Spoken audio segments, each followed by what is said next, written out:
how He loves it, it will set your heart free.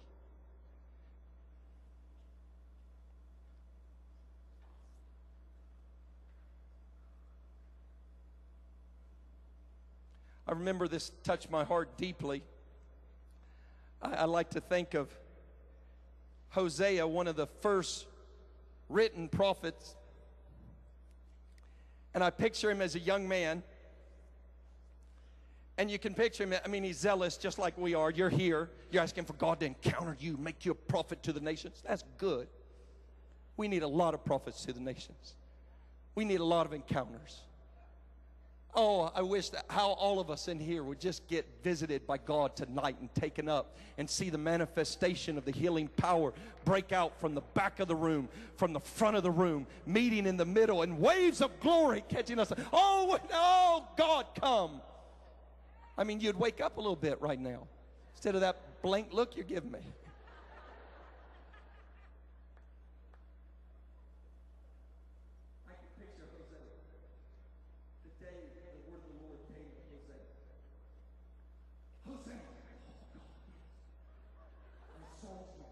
I saw you, God. I hear your voice. You noticed that I was really zealous that worship set, didn't you? You're here.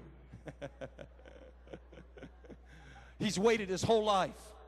Hosea, I got a special assignment for you. Oh, yeah, God, give it to me. I mean, I'm ready. I'm ready. You give it to me. I'm going to do the Elijah thing. Call down fire from heaven.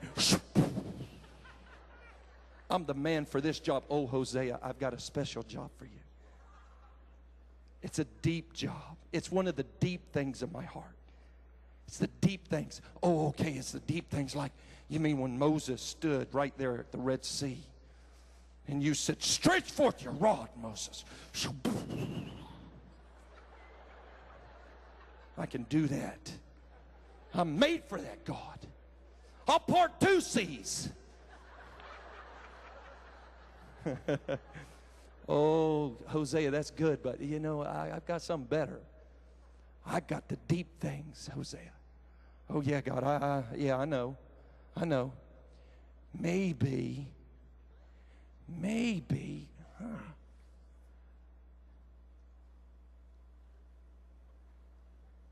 what about fire from heaven as the sea's opening? And then after you bury me, my bones raise people from the dead.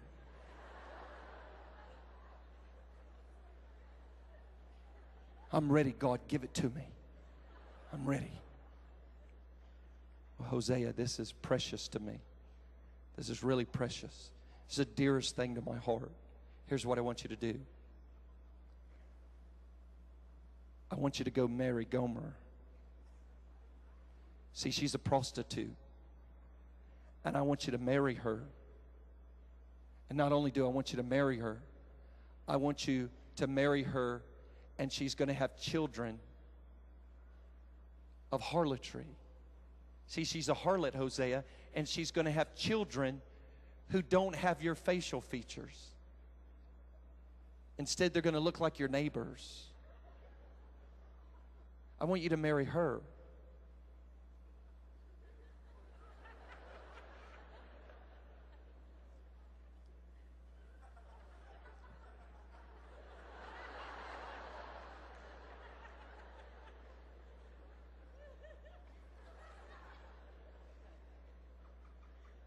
God, I was maybe just a little fire thing.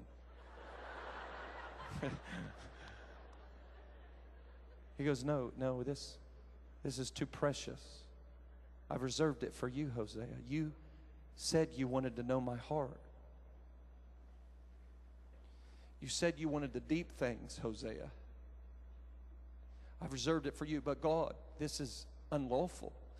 This is not about the law. This is about mercy. Mercy triumphs over judgment, Hosea. I want to give you the deepest thing. You see, my people are in harlotry, but I've wed myself to her. And I want you to experience the depth of my love and the relentlessness of my mercy. He invites Hosea in, and then he prophesies in chapter 2 the restoration of Israel. Though Israel's given herself in harlotry, God is going to deliver Israel out of harlotry. He's going to lure her to the wilderness. He's going to speak tenderly to her. Her compromises that once weighed her down are going to become the objects of her worship, because he showered mercy upon her. And her who had not received mercy will receive mercy. And her who was not his people will now become his people. And he will betroth her to himself in righteousness, in loving kindness, in faithfulness. I will remove the names of the idols, the bells from her lips. I will wed her to me. I will be her husband. Hosea. My love is like the love of a bridegroom for his bride.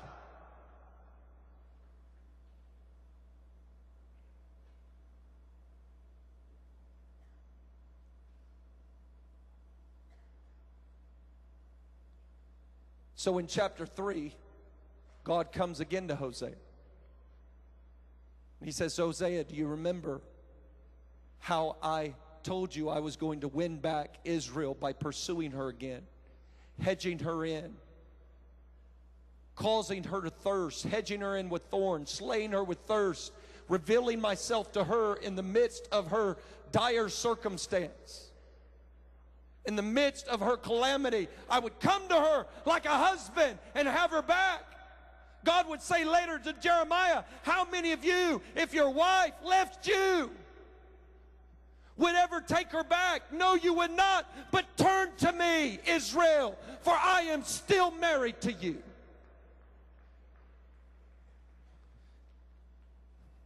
By this time, Hosea is distraught. He's raised children fathered by other men. But Gomer has now found herself in a position as a love slave to another man. She's run off continually. And God comes to Hosea and says, Hosea, can you take this? Can you go one place further? Can you experience my heart just a tad deeper? I want you to do this, Hosea. I want you to go after Gomer. Go again, Hosea. I've gone again. She's run off and left me. You go again. Just like I went again for Israel. Just like that. Go again, Hosea. But I tried. You go again. Just like I did. And buy her back. It just happens to be the same price that Jesus was betrayed for. That Gomer was bought back from Hosea. Beloved, do you know that kind of mercy? Do you have that kind of faith in God right now? Or do you define yourself by your latest struggle? By the one or two things that seem to impede you from growing? Have you learned to receive His mercy and cooperate it? Do you truly believe that God loves to forgive you? That He loves to have mercy on you? Do you know how to cooperate with it? Or you just bargain with Him and put on your religious face and jump a little higher and shout a little louder? While in the meantime your heart is aching because your shriveled heart is locked up in religion and you have not experienced the depths of freeing love when mercy acquits you and gives you the kingdom and sets your feet upon a rock and makes your footsteps firm. When mercy lifts your head and says you've been forgiven. Have you experienced what it means to have your capacity to love expanded, where it gives you power to trample on serpents and scorpions? There's only one thing that's going to deliver you out of your addiction. There's only one thing that's going to bring you into maturity. It's not your strength. It's not your zeal. It's His lavish affection and mercy for your life. And if you'd learn to cooperate with it now, in your teens, in your 20s, oh beloved, if you would learn today